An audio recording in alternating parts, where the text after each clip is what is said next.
Fatos e versões. O que vai impactar na sua vida agora no Café com Política. No Café com Política de hoje, nós vamos conversar com o secretário de Planejamento e Gestão do Governo de Minas Gerais, Otto Levi Reis. Bom dia, secretário. Um prazer falar com o senhor. Bom dia, Thalita. Bom dia, Rodrigo. Bom dia a todos. Secretário, ontem nós recebemos, inclusive do senhor, um meme, uma imagem, para que os nossos ouvintes entendam, com duas imagens. Seria uma mesa com uma pessoa escrito mentiras confortáveis e a outra pessoa com verdades inconvenientes. Para as mentiras confortáveis, uma fila extensa, muitas pessoas querendo, ali informações ou querendo falar sobre. E o senhor mandou ainda uma frase que falava sobre que a figura, relatava a luta que ia falar sobre a reforma da Previdência.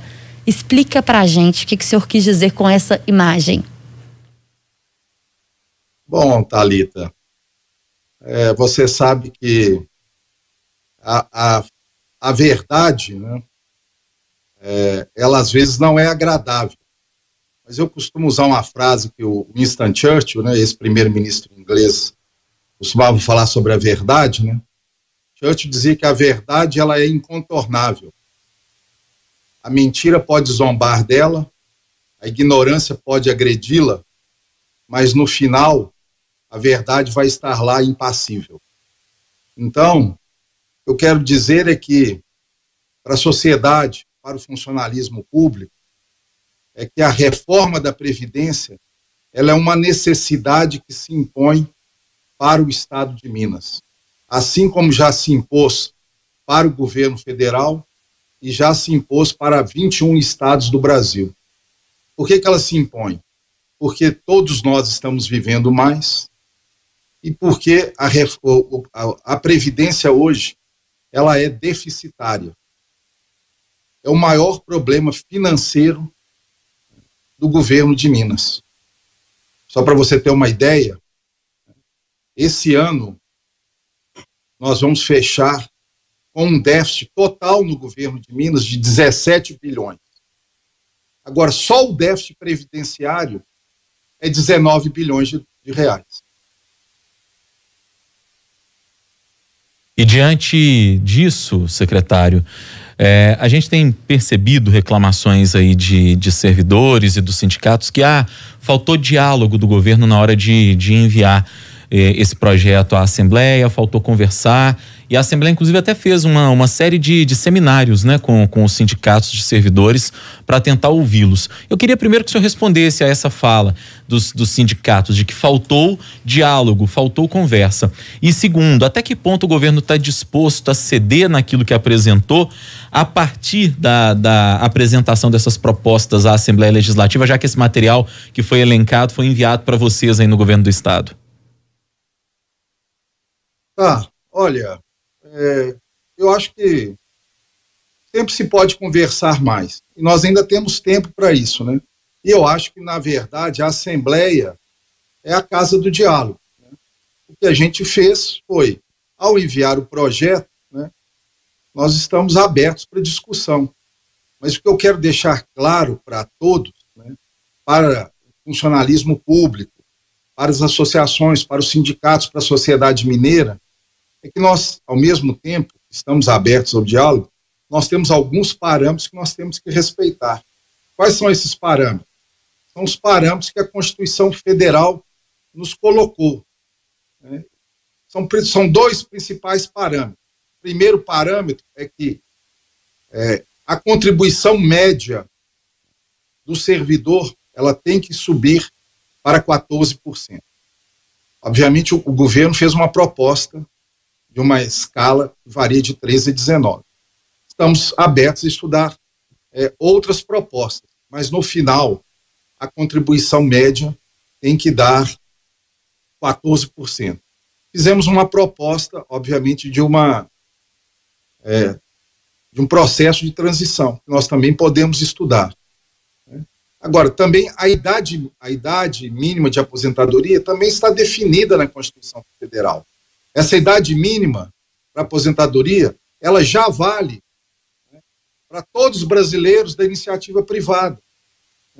Ela vale para você, Rodrigo, vale para você, Thalita, né, que são jovens que talvez não estejam pensando nisso agora, mas para você, Rodrigo, já é 65 anos, para você, Thalita, já é 62 anos, né? Já vale para todos os funcionários públicos federais, já vale para os funcionários públicos de 21 estados brasileiros, né?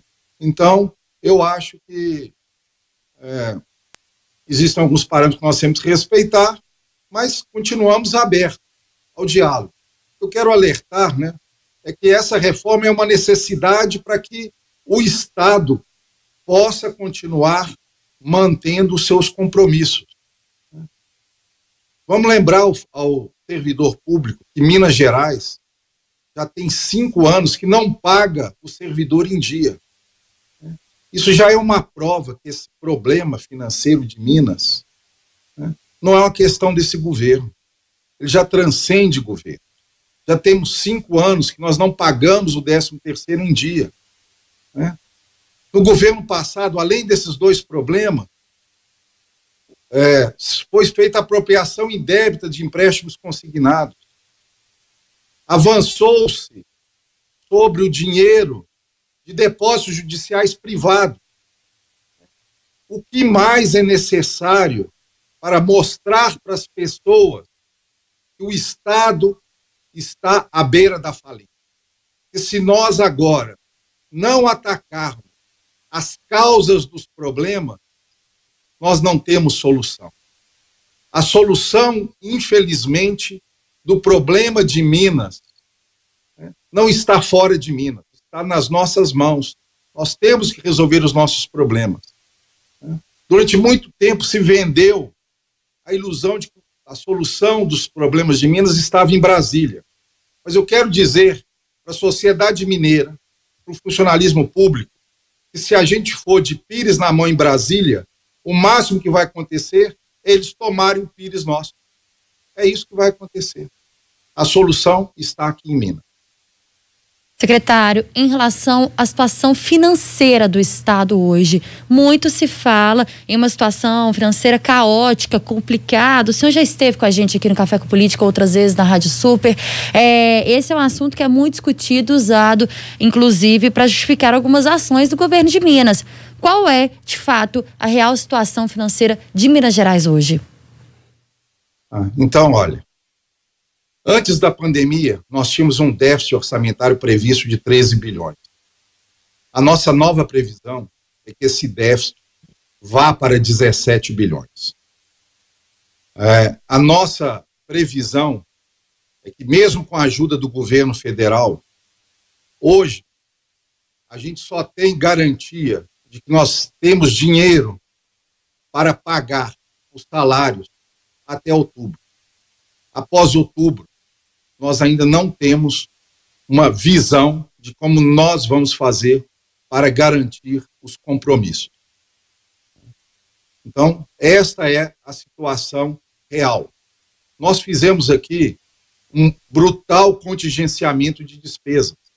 Nós contingenciamos no Executivo 49% das despesas. Tudo que a gente pode fazer para cortar gastos, nós já estamos fazendo. No ano passado, a folha de ativos caiu 3,2%. Nós cortamos, entre terceirizados, cargos em comissão, mais de 50 mil postos de trabalho. Obviamente eu não falo isso com alegria, mas isso é para uma necessidade para mostrar que nós estamos fazendo. Em compras, nós já economizamos mais de R$1 bilhão. Mas isso tudo ainda é insuficiente diante da magnitude de um rombo de 17 bilhões e de um rombo da Previdência de 19 bilhões de reais. Esta é a dura realidade dos números que todos nós temos que encarar. Se nós não começarmos a enfrentar os problemas, a situação de Minas vai só piorar. A gente está conversando com o secretário de Estado de Planejamento e Gestão, Otto Levi Reis, aqui no Café com Política. Secretário, mais recentemente, o governador Romeu Zema deu algumas declarações sobre a reforma da Previdência que soaram como muito duras, né? Fez críticas muito pesadas aos sindicatos, falando que, por exemplo, estavam acostumados com uma espécie de rachadinha, acusou esses mesmos sindicatos de silêncio, principalmente ao longo da gestão passada do ex-governador Fernando Pimentel. A gente notou a figura do senhor nesse momento meio que colocando água na fervura, arrefecendo um pouquinho os ânimos de um lado, conversando com um lado, conversando com o outro. Podemos perceber uma ação até muito política nesse sentido do senhor, e hoje o senhor acabou de dizer que o governo está inclusive muito aberto ao diálogo, desde que os parâmetros básicos da reforma da Previdência sejam respeitados, né? Afinal de contas é o que está definido inclusive no plano federal. Essas declarações mais duras do governador, elas dificultaram a tramitação e até a levada desse projeto adiante? Olha, Rodrigo, eu acho que o governador estava mais respondendo uma pergunta, né? Mas eu acho que o principal, né? Mais do que as palavras, eu acho que o funcionalismo sabe que o governador, através de ações, e para mim, uma ação vale mais do que 1000 palavras, o governador tem um profundo respeito pelo funcionalismo. Né? E se o funcionalismo analisar, né, o governador Romeu Zema, em 18 meses de mandato, já pagou 20 salários,